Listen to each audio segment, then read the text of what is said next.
and go live. Okay, and we are preparing for live. We are live and we are ready. Okay, good morning, Joseph. How are you? Sheila and Renee, welcome. Okay, we are live. Gregory. I'm ready. Good Okay. morning. Welcome to today's community briefing. I'm glad that you're here, and we are glad that you are here. Today is the 9th of May, almost at the 8th. I'm going to run a day behind here. Today is May 9th in the year 2024. We are well into our second quarter, and we're supposed to be spring, although it's been pretty cool and cloudy and hazy.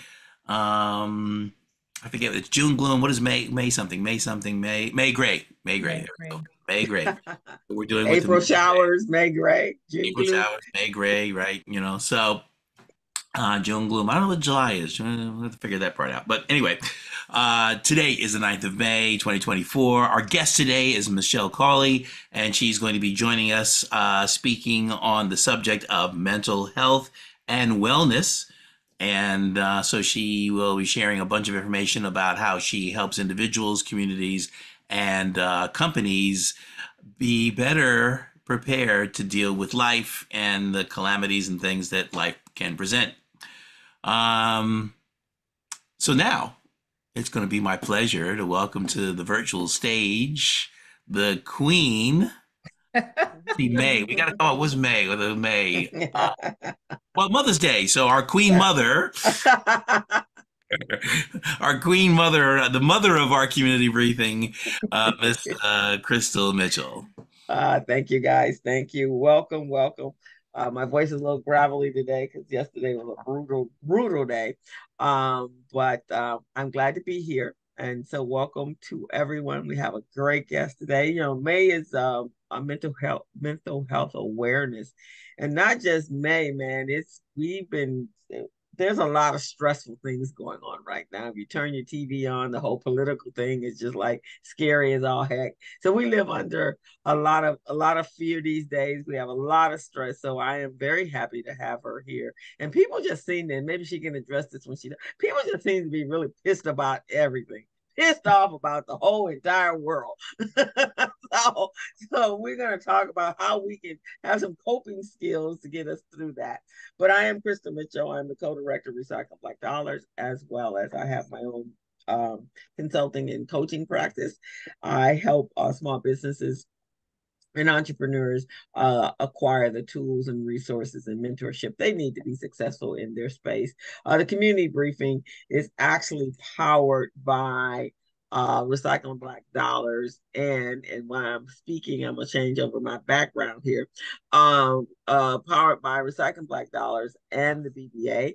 And we're here to be a network for our community, to talk about what is important to us and to help those in our communities to meet the leaders and stakeholders that are actually sitting at tables where conversations are being had about our communities, our business owners, and how we can be better prepared for that. So financially and monetarily, we are sponsored by the Los Angeles LDC, which is and then we have Southern California Edison, Wells Fargo, PCR, and SoCal Gas. And then I have some invoices out to a couple other folks that are request the opportunity to support us. So their names will go up soon. But this platform is our platform. So please network, connect.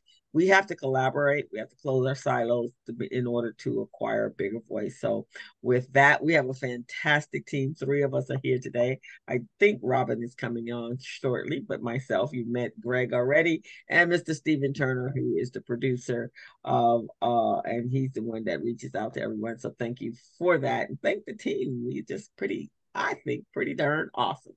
And Miss Robin Phillips, and she will hopefully be popping in soon.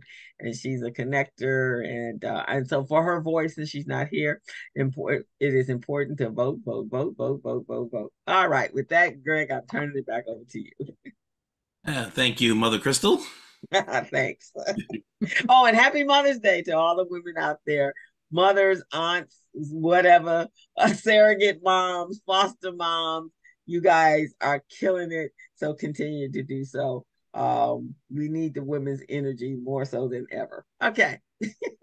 Right on, right on. Okay. So our guest today is Michelle Cauley, and she is a licensed clinical social worker. And she also had to look up BCD. So BCD, a board certified diplomat clinical social worker, which is like the highest level of social work level that you can get to. So that means she knows her stuff. She's educated and edumacated. Okay. But she's a licensed clinical social worker and cognitive coach who works with individuals and couples experiencing high functioning depression, stress, and anxiety. I don't know if there's anything out here that really would lead to stress and anxiety. There's nothing going on in the world that would lead to that. No, there's tons of stuff out there. And her goal is to help you pause, recognize, and understand your inner voice, and then rewrite your script so that you can get back to living your life. So she specializes in a bunch of different therapies, which she's going to be sharing with us: stress and anxiety, depression, dealing with women, therapy, men, couples and relationships, grief and loss therapy. That's a big one out there, especially as we coming up with Mother's Day. I was talking to a few people who will be experiencing this coming Sunday, the first Mother's Day without their mom. It was on yesterday on the meeting, and there were about 3 people who were dealing with that very issue. That first Mother's Day that mom is not around, and there was someone there who had lost her mom 30 years ago, and she's still grieving with it. It's still it's still very very painful for her, and so. To her, and that's troubling. So she provides coaching services. She has her own company, Cauley Associates, located right here in the LA County. I think technically in the city of Beverly Hills. Beverly Hills. Okay. Adjacent. Beverly Hills adjacent. She got her bachelor's degree from Cal State University, LA, and vocational rehabilitation counseling and counselor, and also got her master's of social work from USC, University of Southern California, and I'm sure a bunch of other education and certifications and what have you. I see that she had been working with LA Unified, or as a PSA or PSW, or one of the two. I guess social work, so PSW. And she, you'll hear, we were teasing her a little bit about where she is from, because she's not from Los Angeles. She's not from my hometown of Brooklyn, New York. She's from Texas. And so she might slip a few y'alls in there here and there. But please join me in welcoming to the virtual stage, Michelle Cauley. Thank you. Thank you, everyone. You caught the y'alls, and I didn't even realize I said them. It's kind of ingrained. I'm happy to be here. You already touched on a lot, both Crystal, you talk about, we're living today. There's a lot of fear, trying to figure out how do we cope. Mother's Day is right around the corner, and it should be a celebration day, but it's not celebratory for everyone because everyone's in different spaces. And even as you just mentioned, someone had a loss 30 years ago. It doesn't ever go away. You don't get past it. It's just you deal with it every day. So yes, I am a licensed clinical social worker. I'm a psychotherapist. I'm a cognitive coach. I've been doing this work for 25 plus years. I love what I do. And so I guess I just want to start today with having a conversation about what is mental health. Some people will ask that question, what is mental health? Does that mean I'm crazy? And really in simplistic terms, mental health is really about how you feel and how you behave. And so if you just think about that, how do I feel? Am I in a good place in life? Am I thriving? Am I engaged in life? Is it good, or am I mad all the time? Or am I annoyed? Am I really struggling? And so, and am I withdrawn from life? And so, it's really just about the makeup of yourself and who you are and how you express yourself. That's really what mental health is.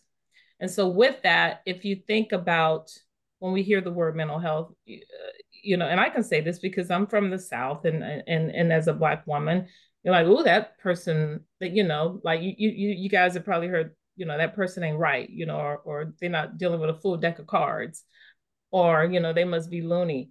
And so what happens is that language has caused mental health, the term mental health, to be stigmatized for such a long time. And as a result, those words become judgy. And so, because I don't want to feel judged, I'm not going to reach out, because that means that I am loony or touched or, something. And so what happens is that language becomes the norm. Whereas with us, sometimes we really do need help. And so I think that if we stop and try to recognize, okay, we're not going to, color mental health with language like that, but we are going to try to say, okay, well, you know what, you need some help, or, do you have someone to talk to, or let me, walk with you, or take you literally hold your hand and make a phone call so that you can get some help. So I think that's the first part of it. Does that make sense? Or can I kind of pause and ask questions and check in with people? Sure, it makes sense because there's so much going on, and we focus on physical health, but there are things that as humans or as people we can do to improve our mental health. There's exercises, there's things of knowing who you are. And Yeah. if you Yeah. don't know who you are, and then once you know who you are, then becoming comfortable. So talk about some of the stages of how people at different stages of knowing and feeling comfortable with themselves. And a lot of people, I guess, do not feel comfortable.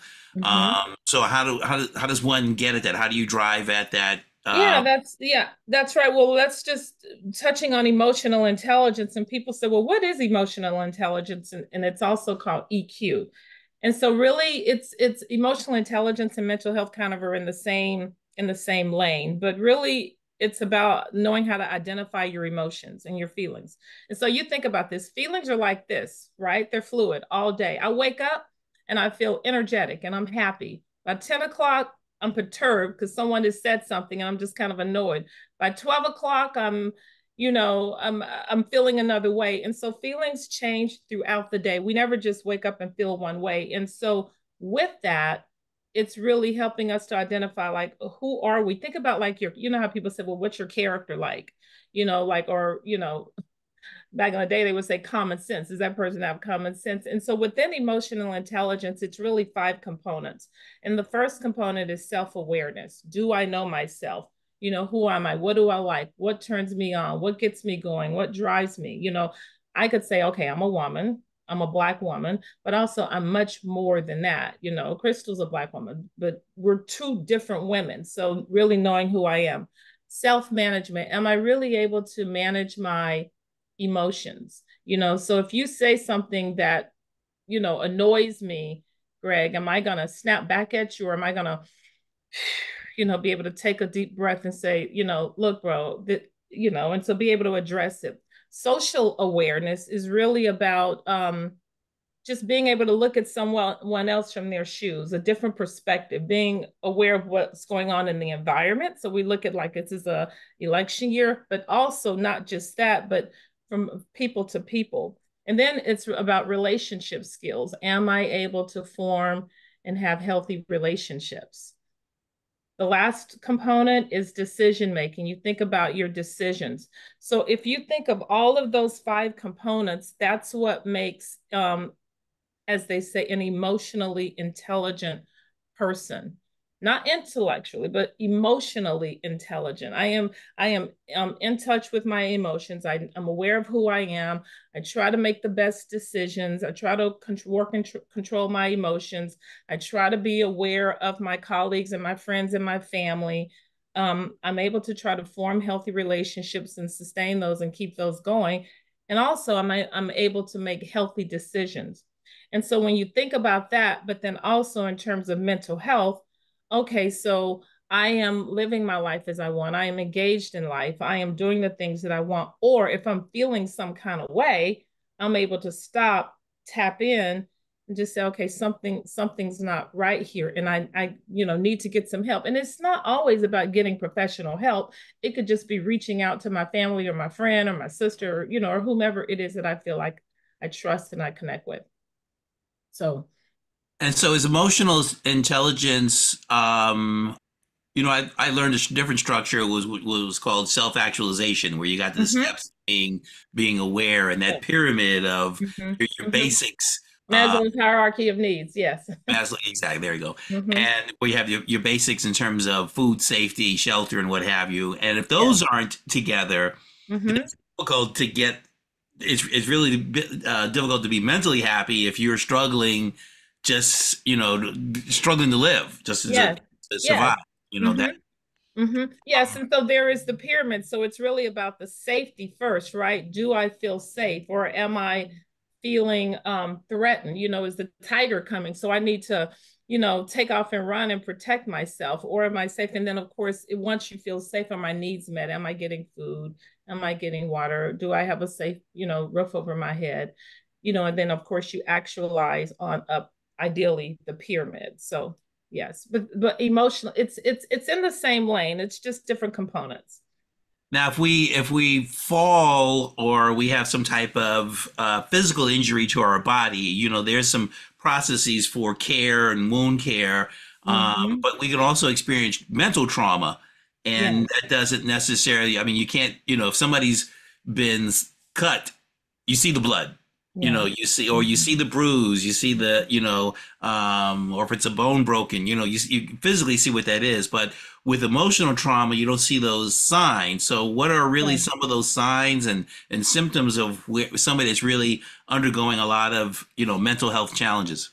Yeah. Well, to your point, sometimes there are symptoms and sometimes there aren't, and so if you just think about, and I'm gonna just say depression. So, if you think about it, does this person, are they presenting how they normally would present? So are they doing the things that they would normally do? Um, Depression usually makes up of it is, there's some sadness, there's a sense of hopelessness. It could also look like irritability. Maybe, I just lost 20 pounds because I don't have an appetite, or I just gained 20 pounds because I'm putting all my emotions in eating. So it could look like that. But also, if we talk about high functioning depression, it could be, I'm a professional, I'm in the corporate work world, I can't let them see me sweat. So I gotta, show up, and I kind of have to mask it, and I have to maintain that appearance. So I have to push it down. And so oftentimes that is the case for many of us, and we just keep going and we keep going, and we just kind of have to shake it off. And that is dangerous, because we're people, and so at some point I say, if you don't take care of it, you will crack. Now crack looks different for everyone, and so it's important to be able to. So, like, the main things in terms of depression is what causes it. So, first of all, it could be hereditary, not necessarily always the case, but and that's just genetics. There's nothing we can do about that. I've had people say, "Oh, well, my mom had depression or bipolar," and so then all of a sudden, the kid has it, or so that's not always the case. The second thing, it could be about brain chemistry. Um, people, we are a bag of hormones. So we just change all day. But then also, like, if there is a medical issue and you're taking medication, that could change your brain chemistry. And that, you see these commercials with this medication, and like the side effects, and they start to list all of those things. And so there could be some brain chemistry that could change, that could cause depression as well. Life, just lifing, right? Divorce, financial issues, concerns about your children. I mean, so those things can also cause depression. And then there's just the environment. You think about, like we said, we're in a political year. There could be poverty, if you're living, just violence, if you're living in an abusive situation. So it's not just one thing, but those are things that can cause it. Now, just because if you experience any of those does not mean that you have a major depression disorder. It could just mean that I'm having some experiences, but what happens is there is criteria to be able to meet, to be able to actually have a diagnosis. Um, and that's if someone is showing symptoms, because everyone does not show symptoms. We're people where, I feel this way and I want to package it up and keep it and stuff it down, suppress it, which is depression, if that makes sense. So when you're talking about recognizing the symptoms, what would you say? I mean, there's some people who have significant mental challenges and they're unaware of what those challenges are. And then there are some who may be aware of it. And I'll stop right there, and then there's a second part to that. But just talk about, what would you say the split is? It 50-50? How many people? Well, it's first of all, I say when we have these conversations, it makes it more normal. I can't tell you how many people come into my office and they're like, I've never seen a therapist. I'm so nervous, and they have so much anxiety around. And I'm like, well, I won't bite, I mean, it's just a conversation. It's just a conversation. That's all it is. It's the same thing. If you think, okay, well, I had some lab work done and my labs came back abnormal. Well, that right there causes a little bit of angst, because you're going to go see the doctor and, what report are you going to get? And so, having conversation, which is bringing more awareness around mental health, I think is the first step. And if we continue to have more conversation, or and we even check in with each other, hey, you good? We all know what that means. And so we can just say, oh yeah, I'm good, and just kind of dismiss it. Or we can be like, I don't know. I'm feeling some kind of way. And so what does that mean? And so sometimes people even have a hard time putting language to what it is that they actually feel. I mean, you would, think about a kid that's frustrated. It's like, what's wrong? I'm just mad. I'm like, well, okay, calm down, name your feelings. It's the same thing with adults. We do the same thing, but we're just adulting. And so some people are aware, and there are symptoms, and then some people are not aware. I'm sorry, and then some people are aware. And for those that are aware, I say it's just a start to reach out. It doesn't always have to start with a professional, but it can start with, the person that's next to you that you feel comfortable with. What impact do you think some of the terminology changes have as well? Because, in the old days, even in school, the use of MR. In fact, I can remember that there was a class, and it was like this designation if you were mentally retarded, versus having mental health challenges. The use of the word crazy, so those that are has that thing, So mentally, MR, so that's an intellectual disability, and testing needs to happen. And I mean, it's still here today. I mean, they've changed, some of the terms so that it's not so stigmatizing. And, for persons that have been diagnosed with, let's say, schizophrenia or paranoid or delusions, there's medication and they need help. And then there is just common things like mental health. Again, going back to how do you feel, which and how do you behave. And so if a person is going through something like depression or even anxiety, it doesn't mean that they're going to have that for forever. I mean, it comes from so many different things. And so again, I just think that it's important for us to change the language. Health and mental health is the same thing. If I'm having some pain in my back and I'm going to see my doctor and I'm getting some medication and I'm having so much pain, it's going to impact my mental health, because I'm probably not going to be a very happy person. I'm going to be mad and snappy and annoyed. Whereas, vice versa, it's the same thing. And so physically, if you don't feel well, it's going to impact your mental health. And then, of course, with mental health, if you are not in a great place, or even know, or even have coping skills to be able to deal with what it is that you need to do, that's probably going to impact your physical health as well. They're the same thing. They just go like that, you know. Is stress considered mental health? If you're dealing with a stress, is that Mhm. leading, or are they separate, or how does that work? Well, stress is a symptom, you know, and we all have stress. I mean, every single day. Nobody is without stress. And we want to, because we want to be able to, it helps and causes us to, you know, to react. And so if you think about, I mean, look, there's good stress, right? I got a promotion. I'm excited. You know, that means I'm gonna get a title bump. Maybe I'm gonna get a raise, right? So I'm a little stressed because I want to be able to do a good job, but at the same time, so that's like a good stress. And then you think about just kind of some distress, like I have to take a test, right? So the stress is here. I'm getting ready to sit and take the test. And as soon as I take the test, it's gone, right? So it's up here and then it's here. And so, and then there are the stressors of just daily lives. And so maybe you have a parent that you're being a caretaker for, you know, and that's kind of constant. Maybe there is some financial strain that's constant. Maybe you're divorced, you know, that's just kind of constant. And so what happens is, if you don't recognize your triggers and your stress, and it kind of sits here and then here and then here, what happens is we start to call that chronic.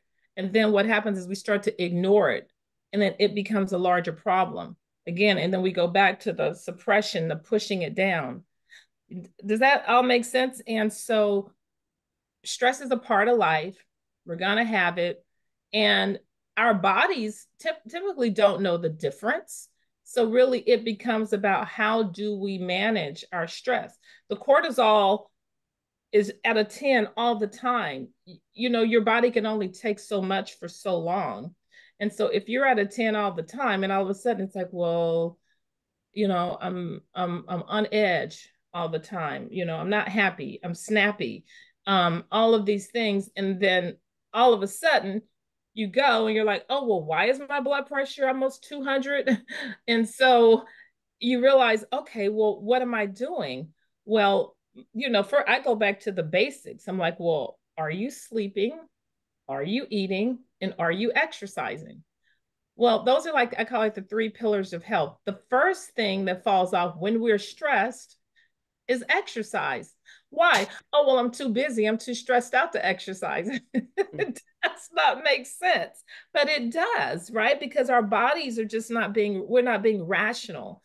And so if we start to think about, okay, well, you know, what is it that I can do? So anyway, you know, stress is constant. It's going to be there. So it's up to us to be able to figure out, what is it that I need to do, you know, and is it the good stress, which is, we call it eustress, you know, or is it the, you know, the acute stress, which is, you know, oh my goodness, I just, you know, the lion's coming, you know, and I ran and I got safe and I was stressed here. 90 minutes is gone, you know, I'm back to, you know, baseline. So So you mentioned a good point there. You said about a general versus acute, where there's general, there may be a number of things that are contributing to your challenges, or there may be there may be something singular. It's significant, like a death of a parent or something like that. I guess that makes it a little easier to try to focus on if you know specifically what it is, versus that. All right, so now switch gears a little bit. Somebody recognizes that they believe they need help. You know, what are some of the steps? Because that's a bold step to try and take. If you're a woman, is it are women feeling more comfortable to deal with another woman so they'll understand, or maybe the opposite sex, maybe somebody of color? You know, how does that work? How does that? yeah, once someone has gotten to a place to say, you know, yes, I want to reach out, you know, and I tell people, look, it's oftentimes it's just a step-by-step process. it has to come with, again, going back to self-awareness and recognizing within, um, what's going on with me? Who am I? Am I living like I want to live? Am I living my best life? Or, does this all feel, like, I don't know, like crap? But once you recognize within, reaching out ideally to a trusted person or a family member. And, sometimes your family could be bringing you distress, so, maybe you decide to reach out to a professional. Our church, faith-based organization can be helpful as well. But when clients call our office, the first thing, and as we kind of assess, we'll say, would you prefer a male? Would you prefer a female? Would you prefer someone of color? And so sometimes people just don't know, and so we kind of just talk them through those questions to kind of help them, like what's going on, and so oftentimes I've had people come in and say, I saw a therapist that was not Black, and I spent a lot of time trying to explain who I was, and now I felt like I didn't get any, like a better words, bang for my buck. So now I would like a Black therapist. I don't want to have to explain my lived experience. I just want to work on my stuff. And so that right there, or there are some people that are just more comfortable talking to a man, or talking to a woman. So it's very unique. It's not just, straightforward. There's a lot of gray area. Um, and then of course, once someone decides, I always say, just talk to people, ask people, think about how you might have gotten your doctor, or, that plumber, or, anything else that referrals and resources, because people tend to trust people that they know. Are you seeing some commonalities amongst racial divides? Stephen put in a comment here in that this suggests that the Black community is 20% more likely to experience serious mental health issues than the general population. Major depressive disorder.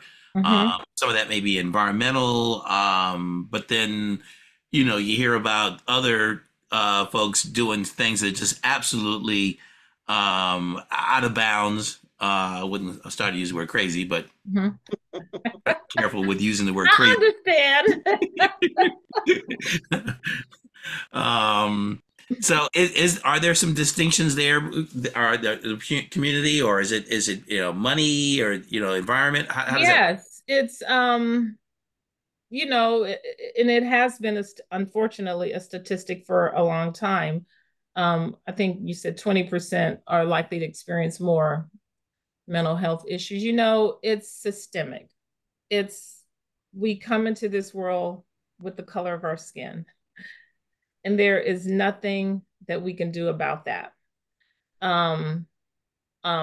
As a result, there are things that are larger than us. There's racism, there's classism, there's discrimination. And I think, the system has been created to support this view and this perspective. So with that said, there are there are a lot of barriers to getting help. And so we think about the economic, the income disparity, in terms of non-Blacks, versus Blacks, or even men and women. There are the health inequities as well. I mean, I cannot tell you how many clients, family, friends that I've known that go in, and whether it's for a physical health concern or even a mental health concern, it's dismissed or it's minimized, or there's nothing wrong with you, or they just, they just look at you. And so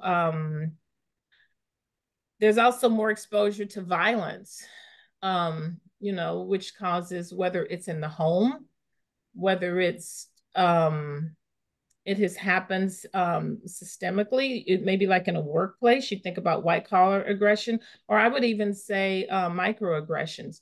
And so when all of those things, whatever it is that a person might be experiencing, whether it's workplace aggressions, violence, which leads to PTSD, your health not being heard or even not being seen, or just trying to make your ends meet financially in living here in Los Angeles, that can lead to you look at the statistic, we're having more mental health issues. And so it becomes people are like, oh, it's just too much. Life is just too much right now. It becomes overwhelming when you look at all of those things. And I mean, there's much more as well, but it takes a toll. It really starts to take a toll on us. You mentioned violence, which kind of leads us to the next thing, because there's actual violence, and then there's also a tremendous amount of virtual violence when it comes with video games. And 30 years ago, when video games were coming out, of violence, parents were concerned about, oh, this is going to have an impact on the kids, and they're like, no. Mm-hmm. But I'm not so sure. It seems like things like that have. So are we saying there's a lot of violent video games on there? Is that leading to negative mental conditions, especially with our youth? I mean, you were dealing with LA Unified, and I imagine with students, were you seeing evidence of that part of it? Yes, I do think that. I mean, look, there's still research that's been going on, and I think social media has been a game changer. I mean, has it been around 20 years now? Social media, maybe and so. What is the research of the National Institute of Health, NIH? They were saying that if kids play 3 hours or more, it is showing that there are more attention problems, there's more depression. And then, of course, if a kid has been diagnosed at ADD or ADHD, their scores are higher.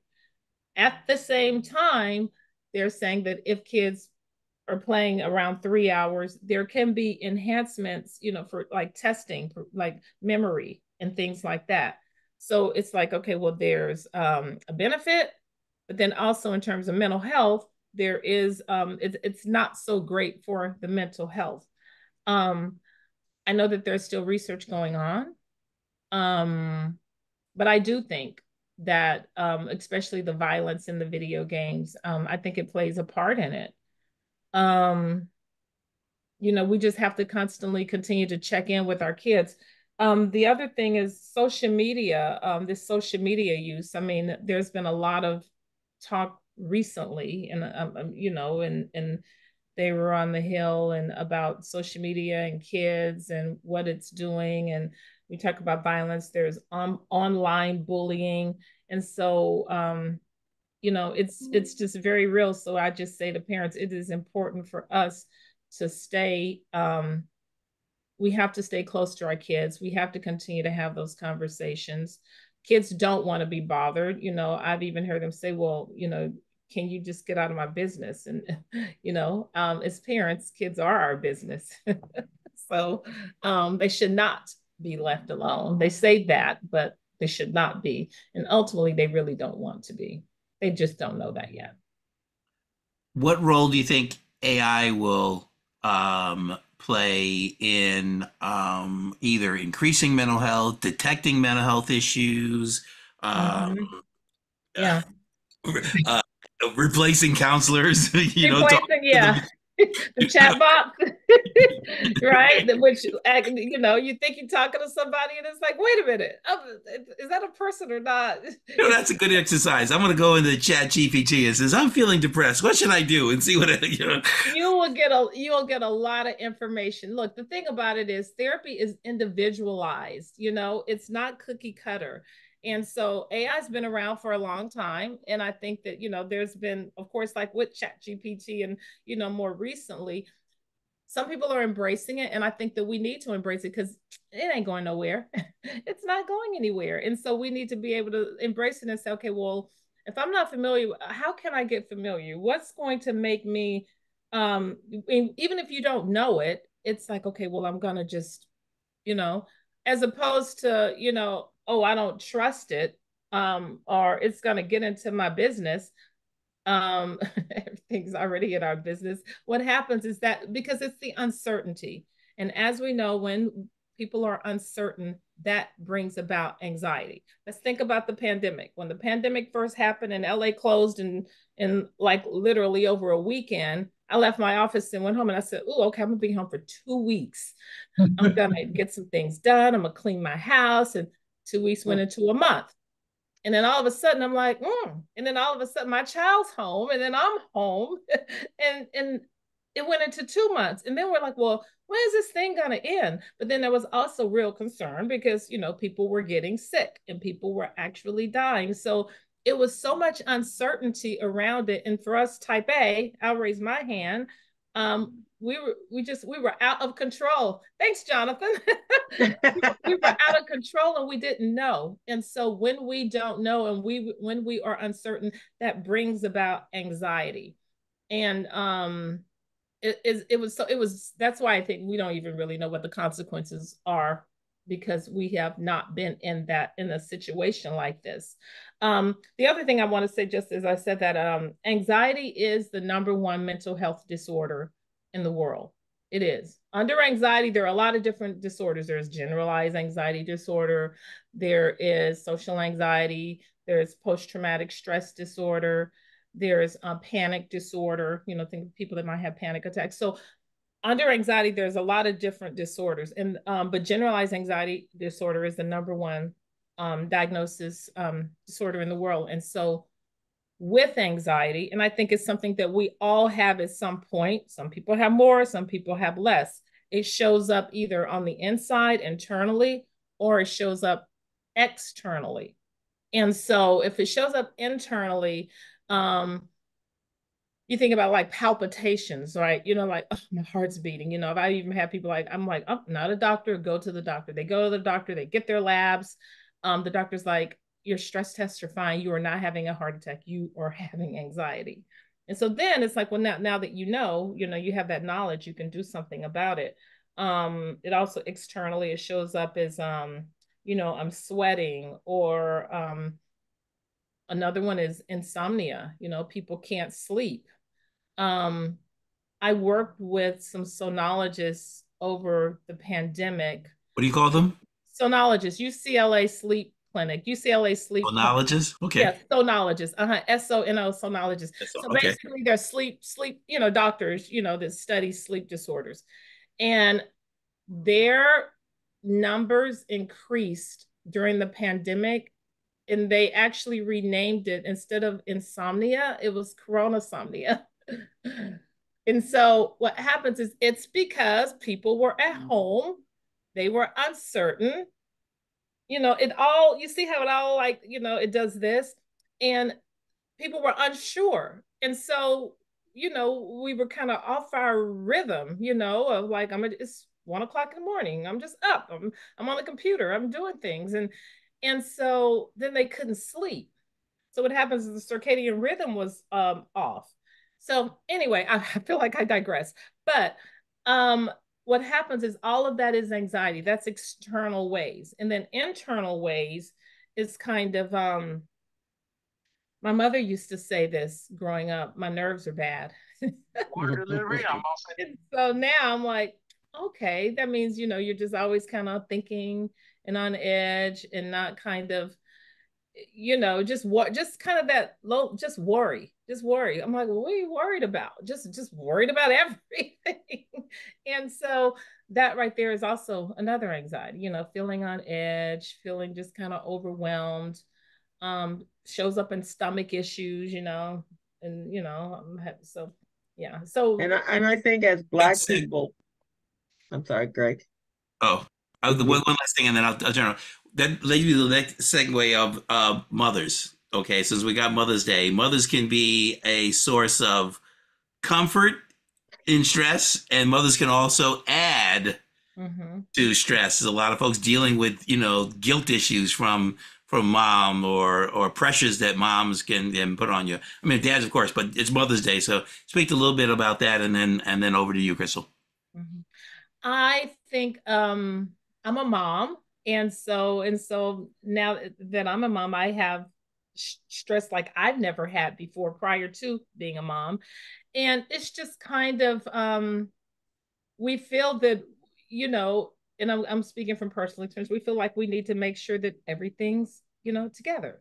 And then, we're going to, work, like, this is my baby and I need to, do this. And, oh, but I also need to make sure that I connect with my girlfriends. And, I do. And so it's, and how we show up, I think that, and I'm going to say Black women, but we carry a different type of a weight that others don't carry.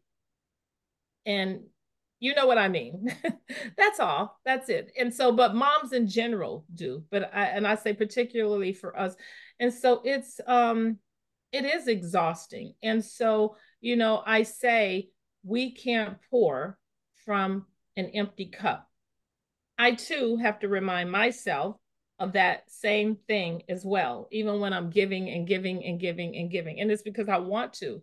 But sometimes, I'm just like, okay, well, let me stop and pause and pour back in to myself so that I can be able to, give out, So, so yeah. And I think as Black people, period, everything is anxiety, right? I mean, when we're taking care of loved ones, you go to a doctor, you can't accept face value what's happening. You got to know that we're a victim everywhere we go, or at least prescribe or precise. It appears that way. So you always have to be on the defense. We spend most of our life on the defense, right? Yeah, but Every moment of the day. But isn't that exhausting? It is absolutely exhausting. You can't Yeah. take anything face value. You have to always be looking for whatever.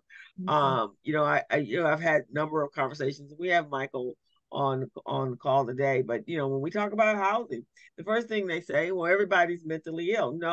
No, they may not have been mentally ill before they found themselves on the street. But I do know if I had to live on the street for 1 hour, that would be it. That would be a breaking point for me, because that's part of your dignity, right? And as you were saying, as a mom, every time our children leave the house, we got to make sure we're on edge, right? Waiting for the phone call. And I've had several friends this week have gotten that really horrific phone call that their kids will never be coming back home. Taking care of our parents and our loved ones. I think I did more fighting when I was taking care of my mom with the doctors, making sure she got the best care. Yeah. And then when I would go to the doctor, they were like, your blood pressure at, well, no crap, really. Yeah. Being a caregiver, you better take care of yourself being a caregiver. You have to. And our parents start to revert back. It's the whole life cycle. It really is fascinating. I just want to just say this really quick, Crystal, to your point. We always are living on the defense. I say it's not good, and it does. Studies show that if our stress is living at a 10 and never comes down, we cut our life shorts. We cut our own life shorts. I did not make that up. And so it becomes about, okay, how can I look at where I am at this moment? And someone said to me the other day, I said, how's it going? They said, well, I'm good. This has happened and this has happened and this and this. I said, what's wrong? Are you scared to say I'm good? They're like, yeah. I said, why? They said, because a shoe's gonna drop right around the corner. And I'm like, it will. But in this moment, let's own it. Let's embrace it, because you are good. Because if you can never just embrace the things are good at this moment, that's just, then you're not being fair to yourself. And that means it's like, do I choose to stay in the and just waiting? I mean, the shoe could take 2 years to drop.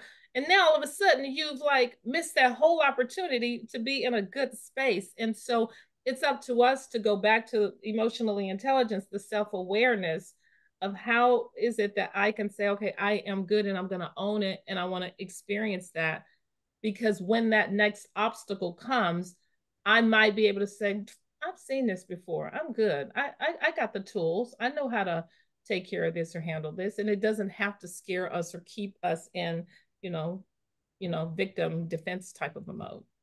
Yeah, I think so. And because of that, so what are some of the tools? I mean, I get it coming to it, and I've had, I've done that in the past. Not my regular life, but sometimes for women, even being in a relationship is like, whoa. So you have to come out and go talk to somebody, make sure you ain't lost your mind in that process. But what are some of the tools that we can use as people that we just live under high stressful situations on a Yes. regular, just with forget work.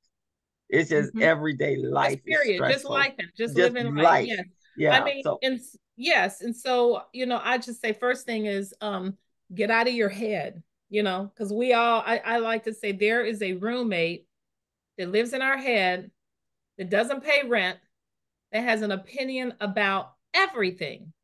And so if we were to just, tell that roommate, just stop. Not about to go there.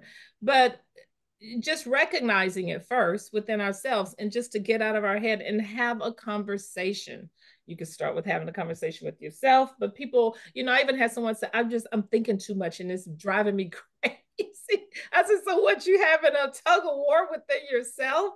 And so starting to have a conversation, and just getting some clarity and just having your own come to Jesus moment and your own ahas, picking up the phone, talking to somebody, whether it's a family or a friend or your neighbor, a women's group, something, a book club group, church, it doesn't matter. And then if you need a professional, just reach out. Just like we're having a conversation here, that's what it would be like. It would just be more tailored to you and your stuff, and not just kind of like today is just information.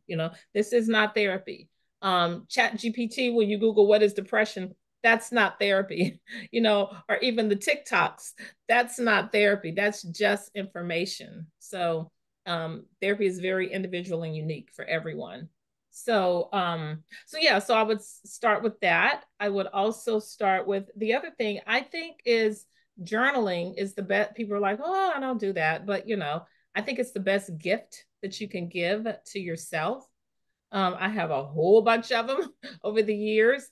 It's free, and so I even challenge people. I said, if you were to just stop and say, okay, I'm a journal every day for 5 minutes, and then people say, well, I got the pen, I don't know what to write, well, it's you and your head and your thoughts and your feelings. So just get it out. It doesn't have to be beautifully constructed English sentences. It can just be bullet points or thoughts. And the more you do, what happens is if you go back and read it, you will start to see a pattern. It really is. It's fascinating, but we get too busy to even do that, right? And I'm like, so you can't take 5 minutes. I mean, you got 23 hours and 55 minutes the rest of the day. So, and just or even doing things like, okay, I'm gonna pause. I'm gonna take a moment for myself. You know, it doesn't have to be, okay, I got to wait and have that big vacation at the end of the year. It can be you incorporate it into your day, small little nuggets and moments, that's more sustainable as opposed to waiting for something really big. I mean, and so, and just learning how to cope really is just, but it starts with yourself. awesome, awesome. I use tennis. I beat the hell out of a ball sometimes when I'm stressed. Yes. That's one of my ways of doing it. And then I garden. That has helped So you extreme. got the physical and you got the creative. That's good. Right, exactly. Mm-hmm. Yeah. So balls coming at 100 miles an hour means I had a horrible day. I love it. Thank you. Greg, you have any more questions? Tia, hey, welcome. Welcome. Tia is our Alzheimer's specialist here. And Tia went through some Hey, loss Krista. recently. And she's been using social media because she comes on and expresses her feelings about what I she's going do. through. And Yeah. and she gets all kinds of love. So we I just want to make do. I sure do. And uh, I love you all and appreciate you all. I really do. And I've also found that, like what Michelle was saying, that connection, it Mhm. has so many people have messaged me or reached out to just share what they're experiencing. People that I never knew would even do that, and helping them is helping me. I mean, the gentleman who married my husband and I, who we had a very small connection with, he just recently lost his dad, and he reached out to me directly because of that. And so I think that connectivity is really important for us that are going through grief as well. yeah, it's really Yeah. hard when you lose a loved one. Yeah, I have friends that this is going to be their first Mother's Day without their mom.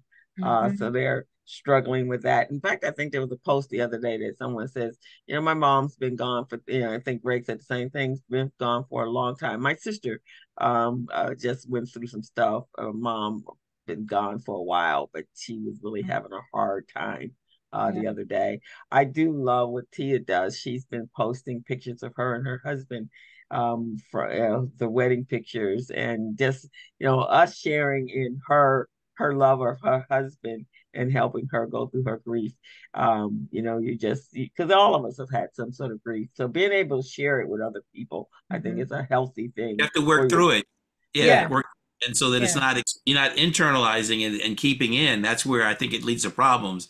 So people may say, oh, just get over it. No, this is the process of going through that. This is my therapy. This is my way of letting it out, because if you don't let it out, then it just builds up, and then eventually it might burst. Michelle, would you share with us, and also in the chat, how we can get in touch with you? What type of therapy is there? Does health insurance pay for counseling?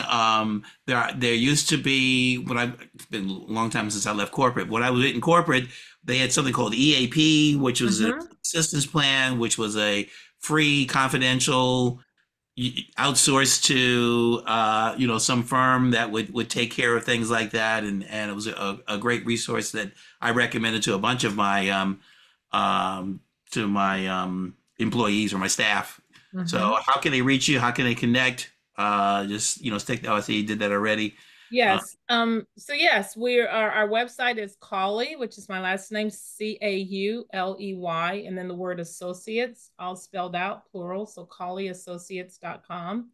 Our office number, 323-931-6025, or you can email us, info@CauleyAssociates.com.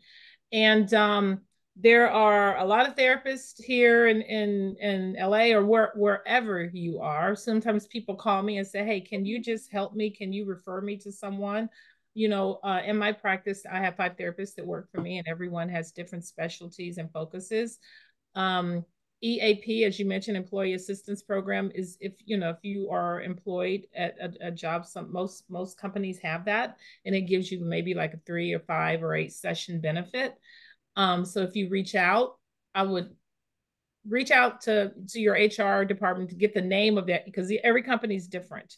And then, of course, if the person that you call accepts that particular EAP, it's great. If not, when you call, you can get a list of who to call, and you could say, I want a woman, I want a Black woman, or I want a man, so be able to specify that. And then the other thing is your insurance. Some places take insurance, some don't. And so, you just have to kind of drill down, but don't let that be a deterrent, because then what happens is you're getting back into your head again, and so you continue to look at that. The other thing is, if you have what's called through work, like an health savings account or flexible spending account, this therapy is a covered expense, and so it's not just for health, and so you can also use that. So there are so many ways. There are a lot of ways, whether you go to community-based clinics, whether you go to practices like myself. So there are a lot of ways to get the help that you need. Michelle, thank you so much for joining us today. Great information, great content, great delivery. And I didn't hear one further y'all, so you was able to. Stephen, next week we have somebody that is a whiner and whines a lot. Tell us about her. Next week we have Chassain Lamney, who has a winery called Love Cork True. She's one of the few Black females that own their own winery. So she'll be joining us next week, and it's a different kind of wine. It's the wine we like to drink. So reds and whites, and a lot of blends I saw on her list there. So Michelle, thank you so much. Thanks for having me. Thank you everybody for joining, and of course I got to close out a little bit with the OG, the Intruders, and happy birthday to everybody. And Jonathan has visited us. Wow, he's dancing over there with us. Michelle, thank you for being here with us for mental health awareness.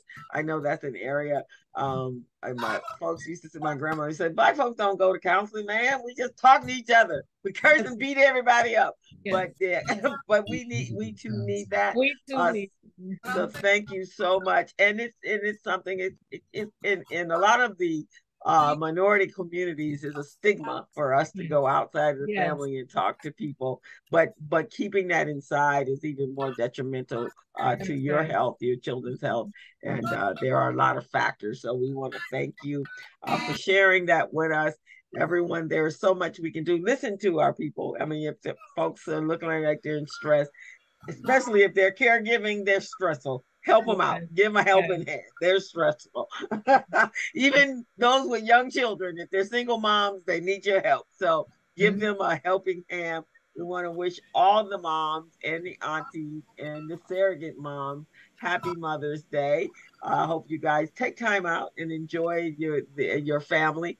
We don't have to work all the time. I have to tell myself that. Wow.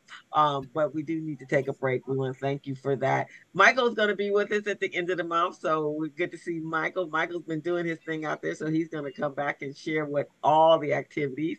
Hey, Miss Sarah. Good to see you guys. So Sheila, I see Emma too. Hi, Emma. Yeah, Emma's one of our regulars. Sheila, I hope you get to come back to us. Definitely. This is my first time. I thoroughly enjoyed it. So thank you, Emma, for inviting me. And Michelle, I will be contacting you as well. Awesome. Sheila. We're here every Thursday at 11 o'clock, and we have always these amazing people that are in a community that we don't know anything about. So that's the purpose of the community briefing, bringing our community together to help us know who all our leaders and stakeholders are and what people are doing, and then to build relationships and network with these individuals. So thank you guys for all coming. It is 12:02, so thank you so much. Have a fantastic weekend, and take care of your mental health, and also take care. Wishing you all a happy Mother's Day. Okay. Bye-bye, everyone. Bye. Thank you.